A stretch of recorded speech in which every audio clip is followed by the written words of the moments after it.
I think the most important characteristics of a great teacher is a person who really deeply cares about the learning of their students and has a very deep concept of what learning means, so that the great teachers are able to think about learning as something that will transform the lives of their students. So that's the most important characteristics, that they have that as a goal. And then secondly, there are people who know how to create good learning environments. Now, knowing how to create those good learning environments comes from experience, comes from reading literature about how to do that. It comes from discussions with other teachers. But the single most important quality that a great teacher will have is the ability to ask fascinating, engaging, and challenging questions for their students, so that they can engage their students by asking them questions, and questions that will challenge the student to think in new kinds of ways. So it's a very complex question. What is a great teacher? And I spent my life, a great portion of my life, trying to define that question and then to go out and look for great teachers. Our criteria was both very simple and very complex. We were looking for people who had had enormous success in fostering very deep approaches on the part of their students and deep achievements on the part of their students. So the measure of the teacher's success is in the learning of the students.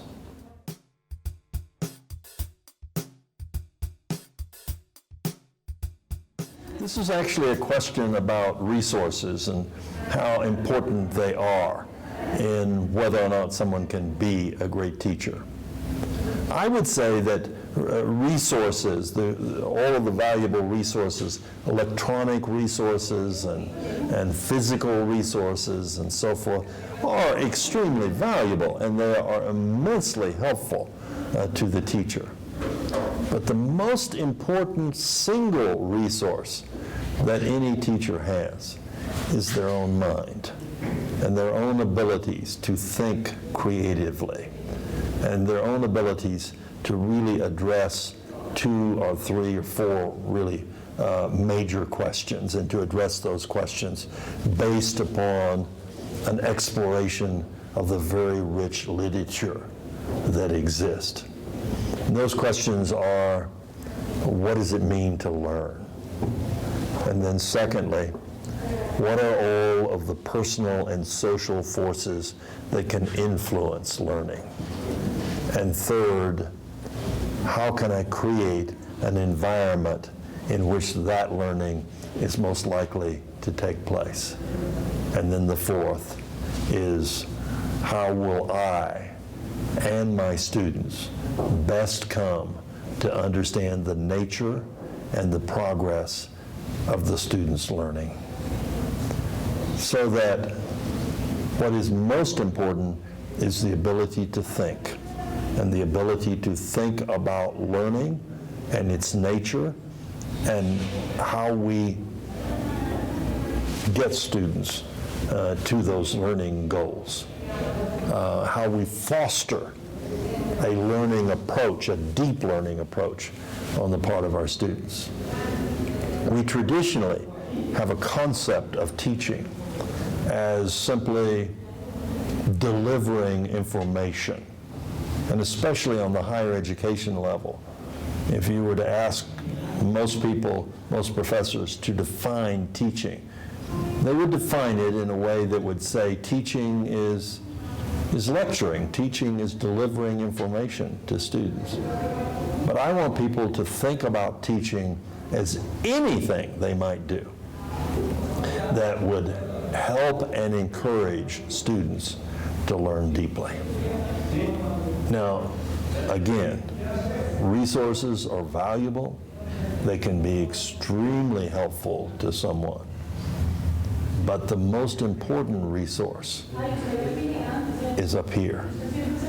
And abilities to think about learning, and to think about students' approaches to learning, and to think about ways of creating a very vibrant, what we call a natural, critical learning environment.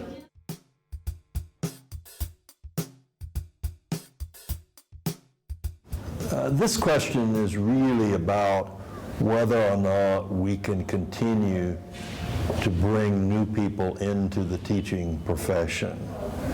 And it asks, in essence, whether or not all of the changes that are going on, all of the roles of teachers and so forth that have emerged, can we continue to attract people to the teaching profession? That's a very difficult question to answer. And I think it depends in major part upon different levels of teaching, of different levels of learning for students. I'm afraid that it is going to be increasingly difficult to attract highly talented, caring individuals into teaching in elementary and secondary levels. And in part because of all of the, how shall I put this, all of the, well, in my country we would say all of the red tape that those teachers must encounter, all of the requirements that they must undergo, all of the reports that they must write and so forth, and then lack of adequate economic support for those people. On the higher education level, it may grow more difficult, but I don't see that happening right now. I see actually an increasing number of people wanting to teach in higher education. But that could change. That could change very dramatically. I think in order for teachers to attract very talented people and to help those people to flourish as teachers on any level, we as a society must give them respect, we must give them support, and provide that support in all sorts of ways, of economic support and social respect, and giving them an opportunity to learn how to become a great teacher.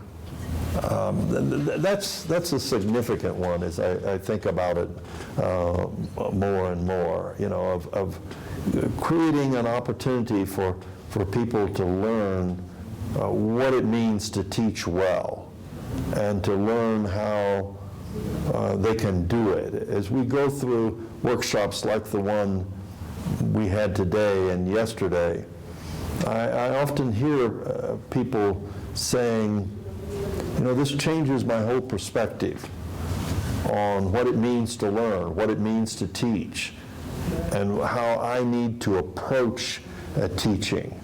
And if we give prospective teachers the opportunity of exploring those ideas about what it means to learn, what it means to teach, and give them the opportunity to see that teaching is in some ways the highest form of learning, and that for people who value learning for themselves, the opportunity of helping someone else to learn is so extraordinarily valuable. And if we help people of this generation and subsequent generations understand how beautiful and how valuable it is to engage in that kind of enterprise of helping someone else to learn. Now, what we may do is we may begin to break down, and we're already beginning to do this, to break down some of the traditional barriers between teachers on the one hand and practitioners on the other. And this is already happening in many fields where you have successful business people who come and teach business courses. But we might think about inventive ways of doing that in a wide variety of different levels of breaking down that distinction between teacher and practitioner. And if we focus upon teaching as a process of creating a stimulating learning environment, then we have an opportunity of doing something like some of the schools are doing in Finland and Northern Europe, where they are creating teams of teachers who create that learning environment. And they work collaboratively to create that learning environment for their students. And that team deals with a much larger group of students than any one teacher might ordinarily be responsible for, but the ratio between teachers and students doesn't change that much. It's just that it creates a different kind of environment. And in those learning environments, they all have all of the elements of what I call a natural critical learning environment. Namely, the learning environment is built around a project, a question. And it recognizes that people are most likely to take a deep approach to their learning when they are trying to answer questions or solve problems that they, the learner, have come to regard as important. So what they do is they engage the students in some big project, and then that project may involve many different disciplines. So they need experts from different disciplines to be representative on a team of teachers who are facilitating that learning. And maybe even we need new language to think about teachers. And maybe in English at any rate, maybe we move away from the idea, the label of teacher, and instead of someone who facilitates learning and who is a learner, who is the advanced learner and is a guide to the other people in the room, to give them that opportunity to learn and to continue to learn. And people can begin to see the act of teaching, creating a learning environment, as an opportunity for a very creative endeavor. And that out of that, they can live very creative lives.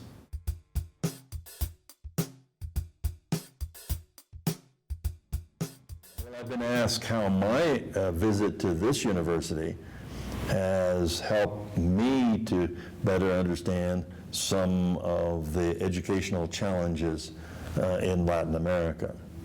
Well, it has on various levels. Certainly, it has helped me to recognize some of the unique problems and situations that people are facing and how those problems can vary depending upon a culture. But it's also helped me to be even more convinced that many of the problems that we face are independent of culture and political institutions and political realities like nation states, and to realize that they are the problems of cultivating learning among human beings, and so that there are some very common problems that I heard these last 2 days that I've heard in other countries, including my own. But again, having said that, I do recognize that each culture, each country has a different kind of set of problems that they are facing. And it may be variations on the same theme that other people are facing in some other place, but it is a variation. And I think I've had the opportunity these last 2 days in the conversations that we've had with people in the room to better understand what some of those problems are.